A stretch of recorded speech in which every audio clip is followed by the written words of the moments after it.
Hi, everyone. I'm not used to using a microphone, so perfect. Great. So I'm here to talk a little more specific about salmonids and work that's currently being done in the region. So we're talking about the Coastal Monitoring Plan, which is focused on coho, salmon, and steelhead. So quickly, I'm going to go through an overview of what I'm going to get into. First, it's mostly the who's, what, where's, why's of the Coastal Monitoring Plan. So why do we need a monitoring plan? What exactly is it? Where and how does the monitoring occur? How is the data used? And then lastly, how can you help our efforts? So first, why do we need a comprehensive monitoring plan?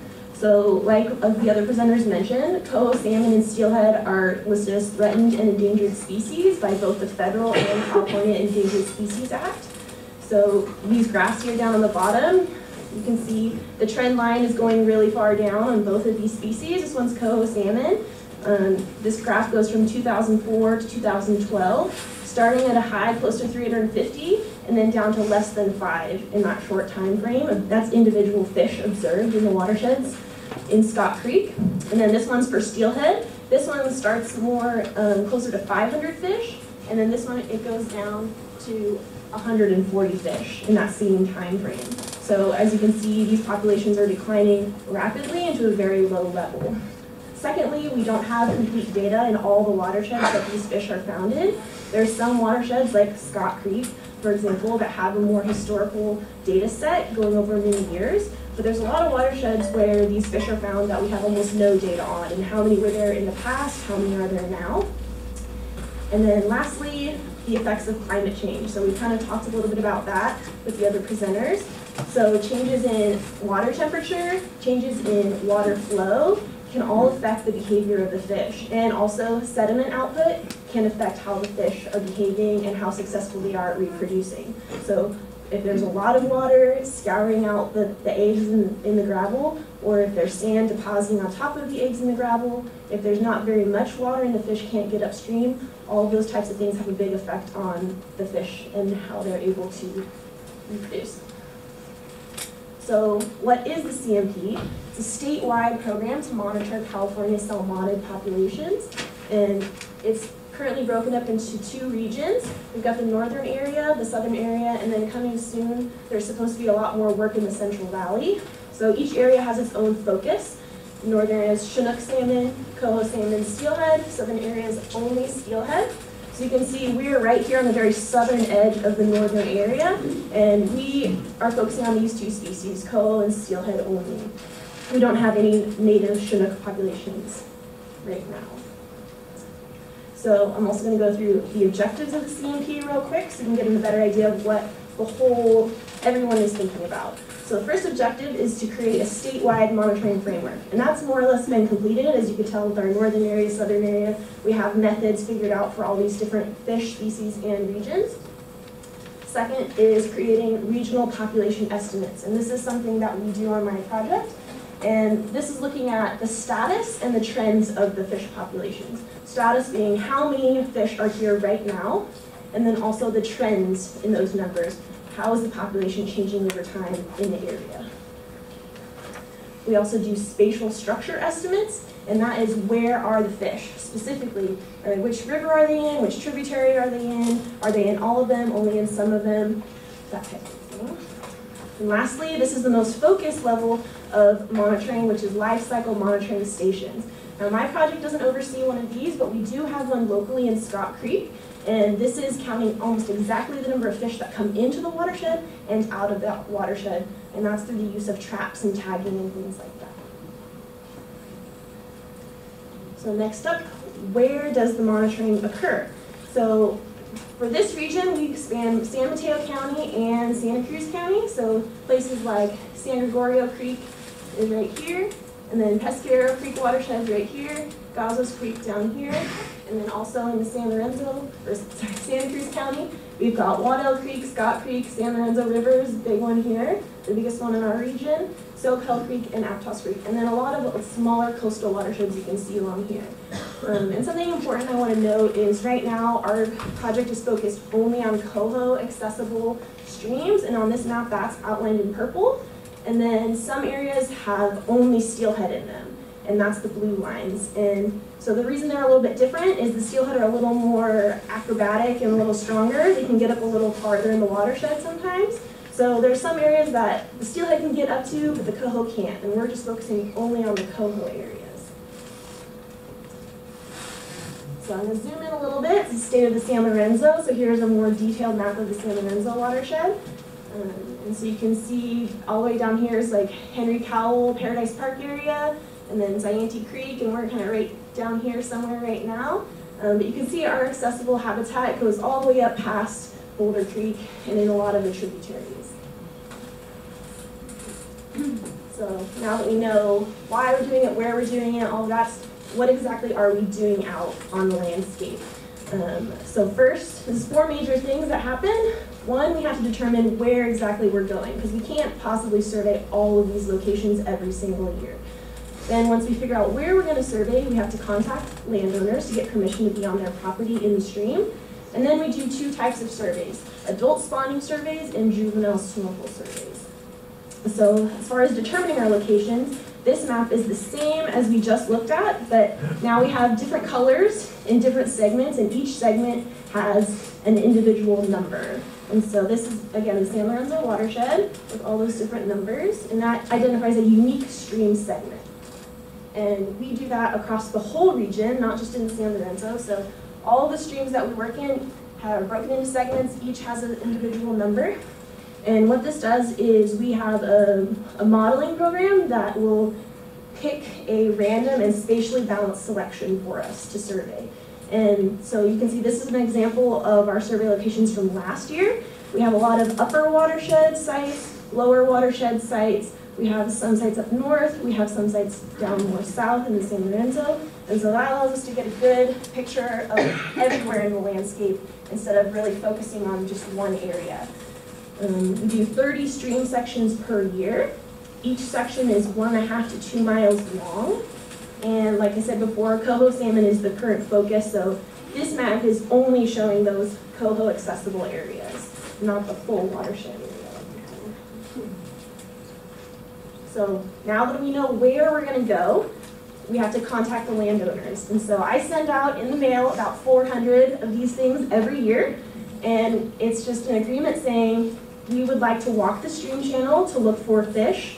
Was that okay with you as a landowner? Can you sign it, put it in the mail, and send it back to me? And this is one of our biggest challenges because it's kind of hard to get a lot of people, that many number of people, to respond back. And I have to have approval from every person on the creek segment.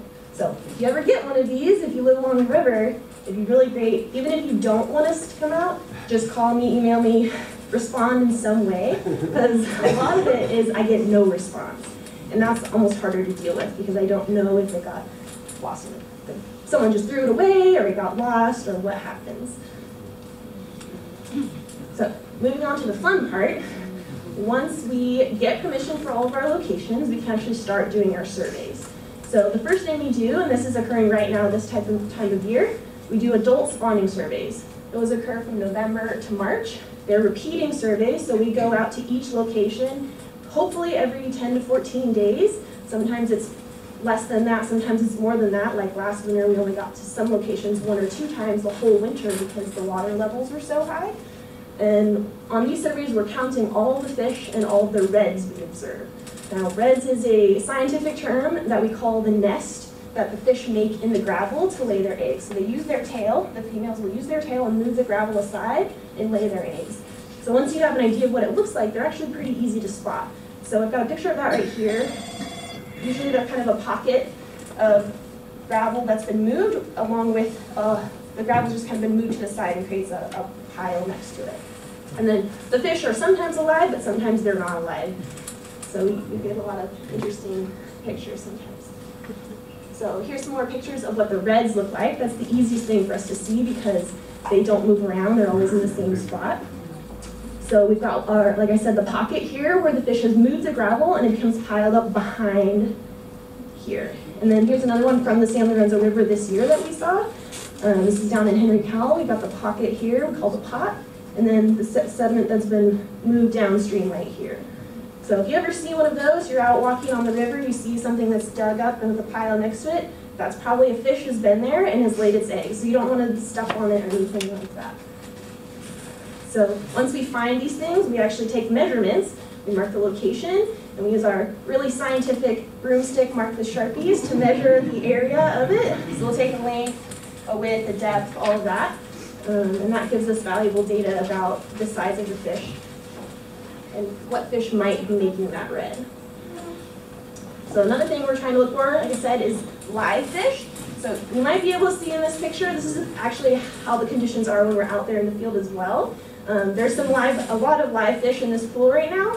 Kind of hard to see, but they're all right there. There's about 7 of them in there. So sometimes we get lucky and we see that, but a lot of times we just see a fish spook off, swim into the dark, deep corner. So those are the hardest things to see. And then every once in a while, we do find the occasional stray Chinook salmon. So I found this one this year in the Paradise Park area near Henry Cowell. That's the biggest fish I've ever seen on the river, but we do see a lot of interesting and surprising things sometimes. So once we complete our adult spawning surveys, we move on into the summer to do the juvenile snorkel surveys.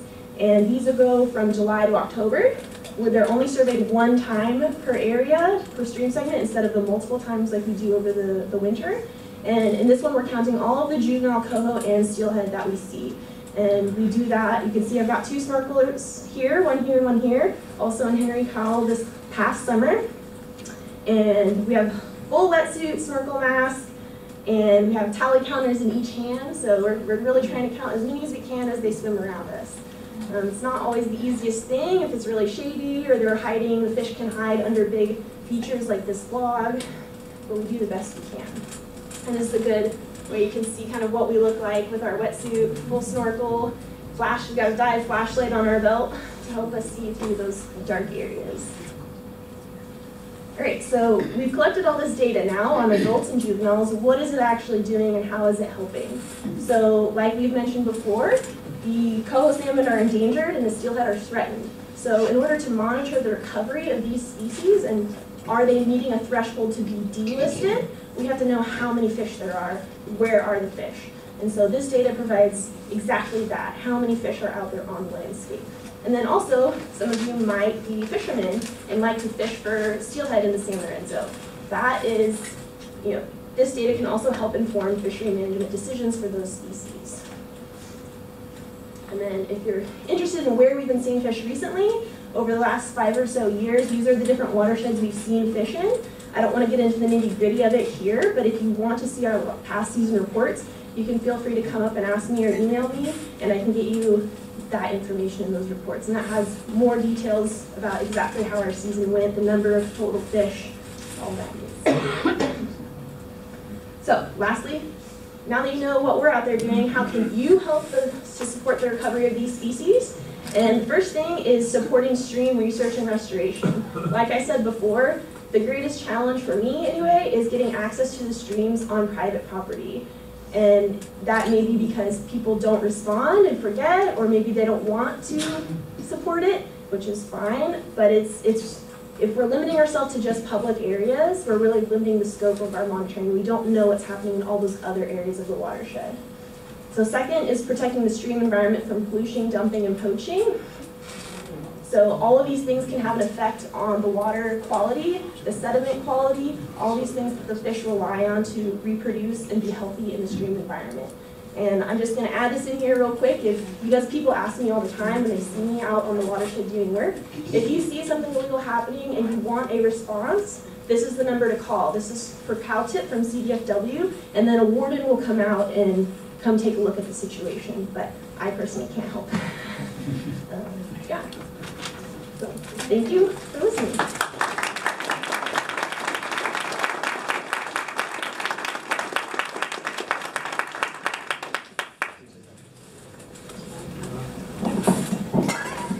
So the Coastal Watershed Council works with a lot of volunteers, and I'm always